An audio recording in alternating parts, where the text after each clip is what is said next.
Do you ever just run your business and feel like you're doing a great job and you just forget that other people exist? Hopefully the answer is no, but I feel like 16 years into the game now as a professional photographer, wedding photographer, event, commercial, I deal with a lot of people, and sometimes my ego gets in the way and I start to feel like I know everything. And I forget that other people have sayings. I forget that sometimes wedding clients, it's their wedding, and we have to remember what we're doing. So I'm gonna share a couple instances of bad things that happened to me in 2023, and hopefully you can learn from them, but more importantly, I can learn from them because I've been struggling with these for the past couple months. And one was bad, one was they didn't even know, but we'll talk about it right now.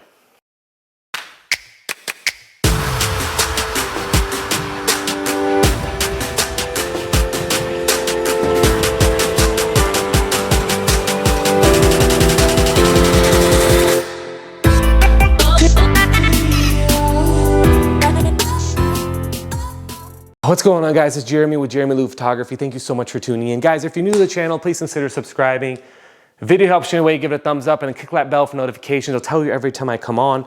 Exciting news. This might be the last time I'm vlogging or talking on this camera because I want to get a new one. And until it comes here, I've just been thinking about it. And I think I'm gonna do it. It's almost Christmas time. It's December 20th. So we have a couple more days here. So make sure my mic is working. Cool. We'll do Christmas. And if I don't get it for Christmas, then I will get it for myself. Guys, 2023 was a great year for weddings. I did about 35 weddings. This is the second year with my price hike at $10,000 a wedding. It's been a struggle. It's been great. Definitely difficult to book couples at those price points, but it is possible. And what I'm noticing is my clients are just more high tier. Everything's a little bit better. The first situation I want to talk about, because this is about me learning and about hopefully you learning from me as well, is that I try to go into every single wedding not being that ego-driven photographer, being like, oh, this is my time, my shot. I'm gonna take the couple out for an hour after the ceremony, and I don't care if people are waiting to eat, I just wanna get my shots.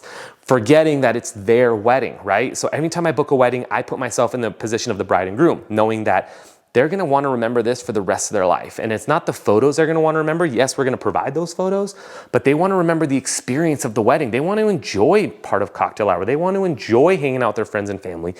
That's what we wanna do. And it's our job to make sure they do that. And it's not our job to take them 20 minutes away, get our pictures, come back late, and then everybody be mad at me. The coordinator's mad at you, the DJ's mad at you, the caterers are mad at you. And so this wedding, that didn't happen to me, but there was this epic, amazing sunset that was gonna happen out in South Tahoe. And I was watching sunset, I was watching it, and I already talked to the couple, and I was like, we're gonna do some amazing sunset photos. And I actually gave them extra time for cocktail hour, knowing that I was gonna go and do sunset photos with them. So I kind of a little bit of time shooting earlier so that I could have more time later, and then thinking that if I didn't have the time later, I'm really gonna be limiting myself on the portraits that I want for my couple themselves, right? So sunset starts to go down, gather our stuff. I have my assistant get my mag box ready. My second shooter's ready to go. I'm like, hey, we'll be shooting this. Come and hang out with us for a little bit of sunset and then go back in to cocktail hour, or go back into the reception for me, please. And it was, I don't know, it was probably like 6 o'clock. It was like October wedding. And I go up to the couple and I say, hey, you guys ready for sunset photos? And they go, no, we're cool. We don't want sunset photos. And my heart just sank. And I immediately got like, okay, that's cool, yeah, sure, it's whatever. And then I kind of went and I got upset. And then I got upset because then I started to think I didn't get enough portraits of them. How do they not want this? How dare they hire Jeremy Lou Photography and not want sunset photos? And then as the night they were having a great time. They were drinking, they were partying, they were loving life, they were enjoying their wedding. And I kind of took a second and went like, you know what, my job. I walked up to them and I asked them if they want sunset photos. They said no, it's their wedding. They said no. They're not expecting sunset photos, and got everything else for the day. So it took me a second to and nobody was at fault. Nothing was wrong. Nothing bad ever happened. They didn't come back at me and say, oh my God, we didn't get any sunset photos, which would have been a different story. It was the most amazing couple ever, and they just wanted to have a good time. And I had to remind myself as a person, as a photographer, it is not my wedding. It is their wedding. And I need to make sure that we do what we can, me and my team, to make sure their wedding is successful on our end no matter what. Second instance is, and I learn from this every year, and he is at fault here, I don't think. I was hired by an amazing couple at the couple. They were really pretty couple, really positive, really nice. And I actually met them on Facebook, and they were out searching for a reasonable, affordable deal for a photographer. And remember this other photographer who chimed in and said, I'll do your entire wedding for $800. And I just had to chime in, and it was a group that I'm admin, and I was like, that is crazy cheap. That is not the way it's supposed to work. They weren't licensed, they weren't insured, and I just kind of, please, like, help you raise your rates. And then this potential bride was in there, and I wasn't trying to book this bride. I was just like, they were in there. So ended up sending a phone consultation, booking it, and we did an engagement shoot as a test. So we did the test, and they hired me. They loved my work. They said everything was great. I thought they were an amazing couple. Everything was awesome. Came time to book the wedding. And this is my red flag here. Started negotiating rates. We started talking about rates. I have my rate set up, and then we negotiated this amazing killer deal for them. It was a date that I had originally booked. My client got pregnant, my bride got pregnant, and she had to move till 2024, which is this coming year. And I, desperate. I was like, I need this date because I had this date booked as part of my number. And so I made a deal with this bride. And I always feel like you lose value when people do not want to pay you your worth. When I set up my pricing, I'm happy just to go, this is my pricing, please just take it. I'm not a good haggler. I don't want to haggle. I don't want to talk about discounts. I don't really want to hear about stories on why you need to discount. And I'm not insensitive. It's just like, I have a family, I price my stuff out. This is how much it costs, how much I'm worth. And that's kind of what I want to do. So anyways, I made the deal. And we made the deal. As we got closer to the wedding, I started getting more texts, more things, more specifics, more changes, more, I like this shot, I want this is what I need.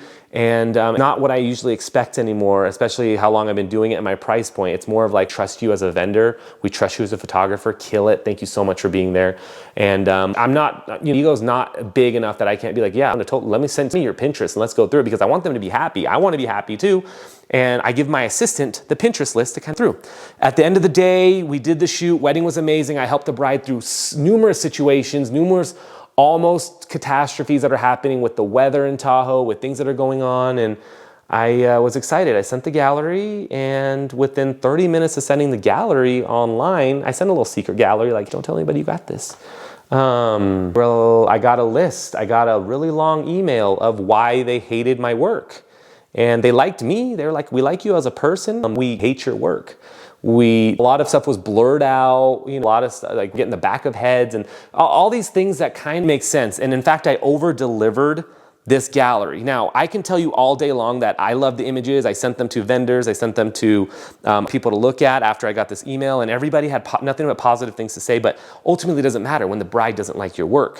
It was out of the ordinary from my work. It was my same artistic nature. I didn't change anything about it. That day, I shot the way I shot. I use a really low f-stop. I shoot 1.2 to 2.0, so yeah, they're gonna get blurry before and back.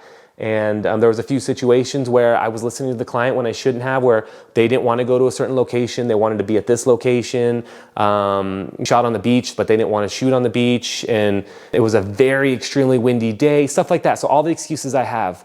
And it's kind of mulling over my mind for a while. Like, could I have done? What could I have changed? And ultimately, I don't know. I think my red flags were there, and I was so desperate to take that wedding that I took it. Knowing that, thinking, and this is where my ego comes in, thinking that, you know what, they can say whatever they want up until the wedding, like, I'm gonna kill it, I'm gonna be great, they're gonna love me no matter what. And this was my first kind of down, boy, like, you are not as good as you thought you were. And wrote back, I apologized profusely. I didn't offer any money back because I just don't want to play that game. I was like, I can re-edit anything, I can adjust anything. I spent a lot of time, I over-delivered, thinking that would make it kind of... They wrote back another email on how much they hated me, and they were like, please, you don't even have to respond to this. And that was it. Sent their USB. I don't have an album with me because we made a deal. And that's it. I'll never talk to them again. Been tagged in a few posts, tagged in a few things of how amazing the wedding is from other vendors and all that. They will go on and comment how great it is. And I don't know what the end game, what the goal was, but what the point of this video is like, I don't think I was listening to myself and my clients. I don't think I was preaching what I preached. And that's the issue. So if you guys can learn anything from me today, those red flags, those little aspects of discounting and why are we discounting and is your value enough? We need to take a second, and it's sometimes okay to say no, which I had at this point, because out of all the work I did, everything I did a ton of work. I have no validation for that work. I got paid money, which being an artist, you understand that like what feeds us and what keeps us going, but like not what thrives us. It's not our passion. Anyways, that's it. Thank you guys so much for watching. Have a good day.